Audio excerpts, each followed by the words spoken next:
everybody, my name is Toby from the Artorvian channel and welcome back to the Afterlife SMP, and I'm over in an area that I haven't actually shown on camera before, and these are the Death Olympics. Now this is a very recent thing on the server. We started building it pretty much when the Olympics started, and this is mostly for KB and Broken Pixel. These are the last two members on 0 deaths, and they're going to be competing in a series of mini games to determine who gets to be the final person on 0 deaths on the server. And I've been working on a series of parkour levels, and I did record this in a time lapse, but the footage corrupted, so unfortunately I can't show you that. But what I can do is show you sort of a run through the parkour itself. So yeah, let's go through it.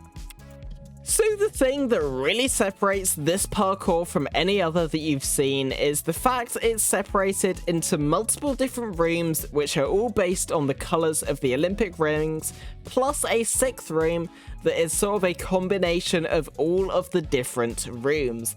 And each of these rooms has its own gimmick, sort of based on the colour. As you can see, in the first stage, which was blue, we had ice, which obviously changes the momentum and the speed of the player. In the second room is the honey blocks, which sort of allow you to glide along a wall. In this room that we're in right now, it's completely pitch black. It's quite difficult to see.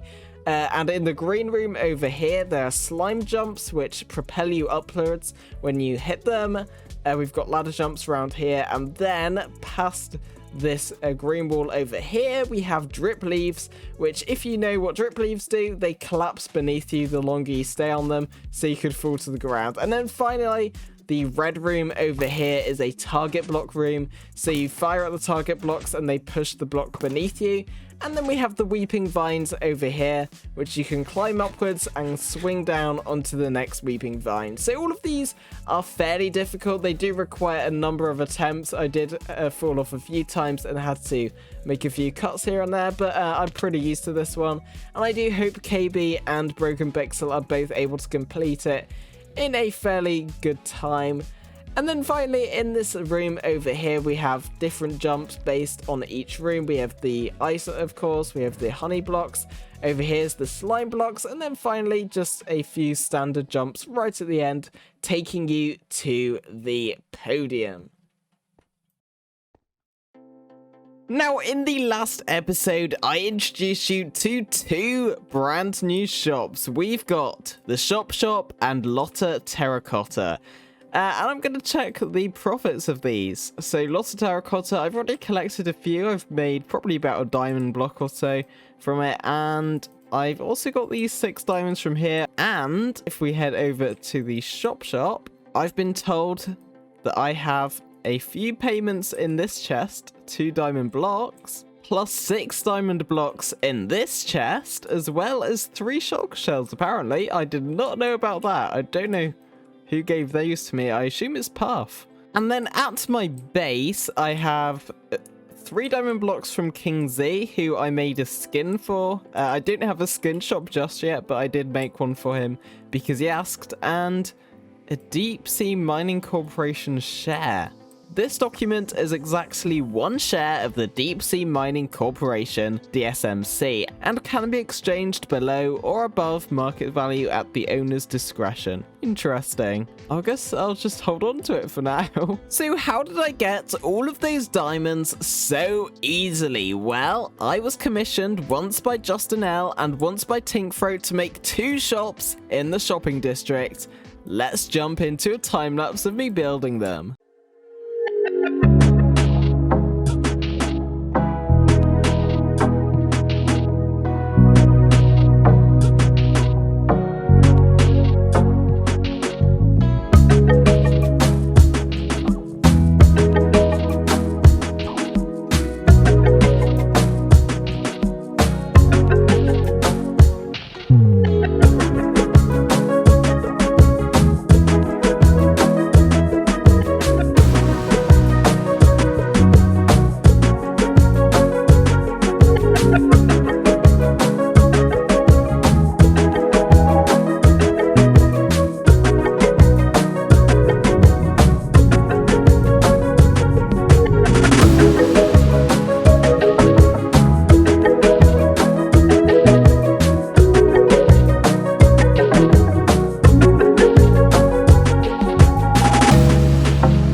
So first of all is the Sea Shack, and this was a shop commissioned by Justin L to sell Prismarine, and what he did was he sent me a sketch of the shop that he had in mind, and I transferred it over into Minecraft, and I'm so pleased with how it turned out. Honestly, I don't mean to toot my own horn, but I think it's definitely one of the best looking shops around here. And then over here is the casino build for Tinkfro's Totem of Undying shop, and I'm really pleased with the sign for this one. The gradient banners and the totem look really cool, plus the palm trees here look nice, and then the interior as well is super nice. It's sort of a rich casino style interior. I'm so pleased with both of these shops. They really add to the vibrance of Spawn. Honestly, this place is coming together so nicely. And news just in, apparently we can collect our shares now. So, 3 diamonds?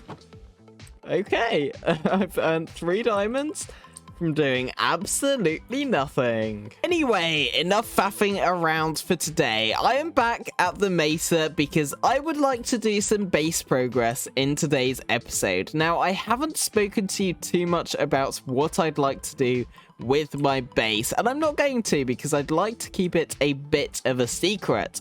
But first things first is I need to dig out an enormous perimeter. In fact, to be exact, this will end up being a cylinder of air going all the way to bedrock with a radius of 200 meters, which is insane. And I'm not going to do it by hand. No way, Jose. I am going to be digging this out using flying machines. And to be exact, I'm going to be using this design by Some Call Me Tim. I will link the video in the description. And it will go back and forth dropping TNT. And as you can see, I've done a bit of testing here.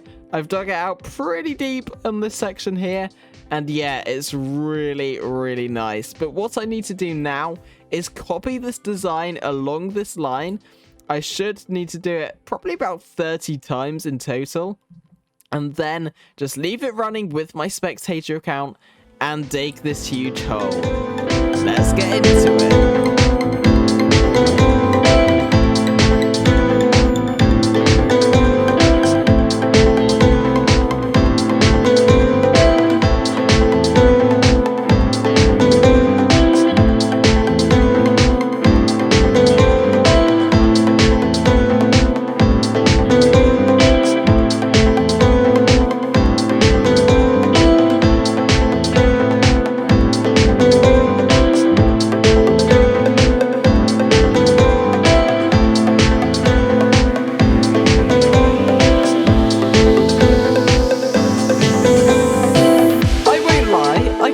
Underestimated the amount of resources I would need to make these flying machines, and I only made a few.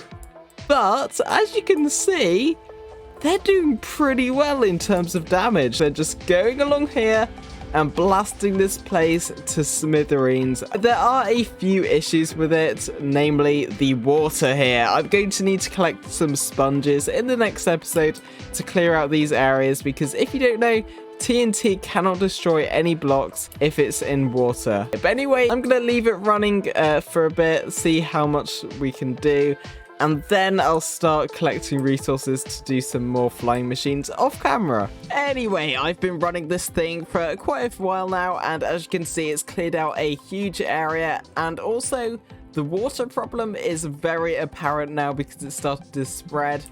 Yeah, in the next episode, I do plan on getting some sponges from an ocean monument so I can deal with this mess. But for now, I'm going to leave it off here. Thank you for watching. I do hope you enjoyed. If you did, please, as usual, leave any suggestions down below.